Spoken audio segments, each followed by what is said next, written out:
Je lis du livre de Genèse chapitre 15, les versets 4 à 6, ce qui suit.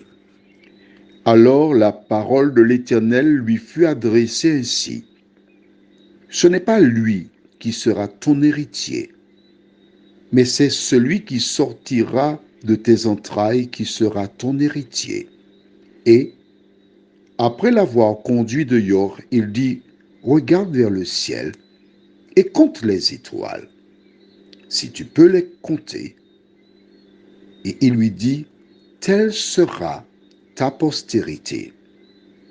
Abraham eut confiance en l'Éternel, qui le lui imputa à justice. Prions. Seigneur, notre Dieu, notre Père, tandis que nous continuons cette étude de ta parole, qui nous indique le plan, le projet que tu as pour nous.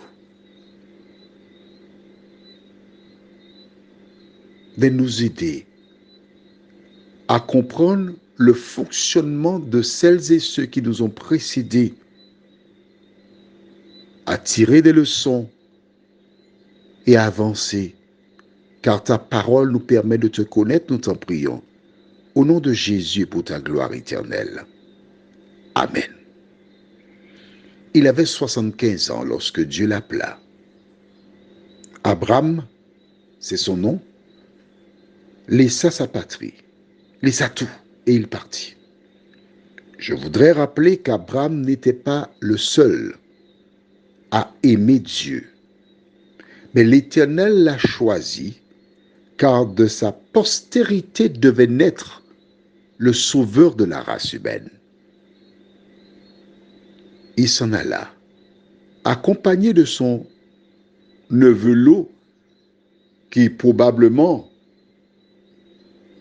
aimait son oncle, et la solidarité familiale faisait qu'il ne pouvait concevoir que son oncle parte seul. Il avait des serviteurs et quelques animaux, mais lors de l'échange avec Dieu, Abraham dit à l'Éternel que l'héritier serait, et pour bien comprendre cela, il faudrait que tu lises un peu plus haut à partir du verset 1er, pourquoi pas, et tu découvriras que c'est Eliezer de Damas qui se trouvait dans la demeure d'Abraham qu'il mentionne comme étant son héritier. Même pas Lot, son neveu. Cela m'a poussé à me poser un certain nombre de questions. Pourquoi choisit-il Eliezer, qui apparemment n'a aucun lien de parenté avec lui, au lieu de Lot, son neveu qui est parti? Mais puisque la Bible ne donne pas cette réponse, je ne saurais te le dire. Le plan d'Abraham, c'est que Eliezer soit l'héritier. Le plan de Dieu est autre. Dieu lui dit non, tu auras un enfant. Regarde le ciel. Peux-tu compter les étoiles? Ta postérité, elle sera comme cela.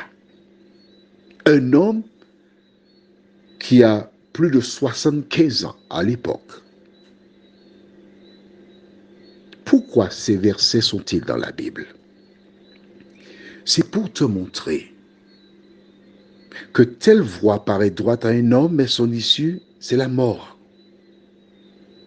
Pour que tu saches que tes pensées ne sont pas les pensées de Dieu.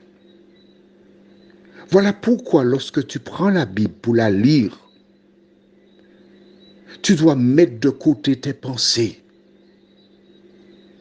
et donner la priorité à ce que tu lis qui vient de la part de l'Éternel. Un jour, Pierre était parti avec des collègues pêcheurs. Toute la nuit, ils essayèrent la ligne les casiers, le filet. Ils ne prirent aucun poisson. Revenons de cette nuit infructueuse. Jésus arrive près du lac. Une foule s'y presse et il vient dans la barque de Pierre. J'imagine cet homme qui avait à maintes reprises fait monter le filet, le nettoyer. Il pensait maintenant rentrer à son domicile pour dormir. C'est son projet. Et Jésus vient dans sa barque. Donc par courtoisie, il accepte. Pendant que Jésus parle, il écoute, mais le sommeil le gagne. De temps en temps, ses yeux se ferment et sa tête part en avant. Il se ressaisit, espérant que Jésus ne sera pas trop long. Parce que son projet, c'est d'aller dormir, se reposer. Mais Jésus a un autre projet pour lui.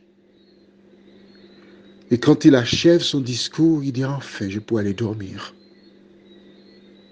Jésus lui dit, Pierre, jette ton filet à la droite du bateau. Tu vas prendre du poisson. Intérieurement, plusieurs diraient, mais d'où sort-il celui-là? De quel droit me dit-il de faire cela? Toute la nuit, j'ai pêché. Il vient, il me dit, il y a les poissons là, il n'y a pas de poissons dans le lac. Ils sont morts. Ou bien c'est la mauvaise lune.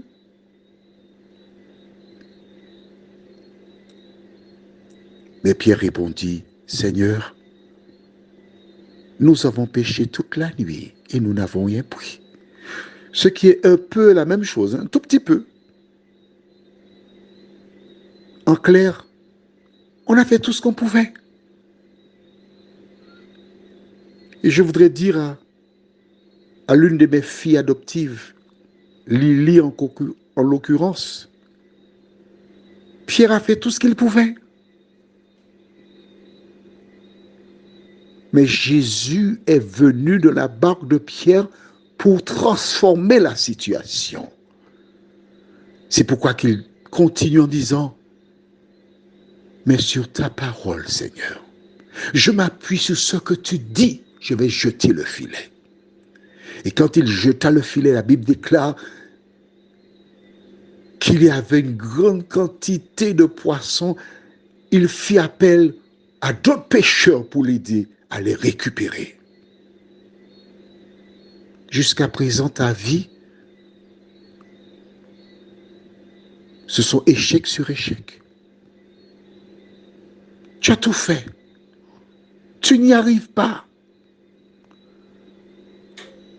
L'occasion t'est donnée d'accepter Jésus dans ta vie.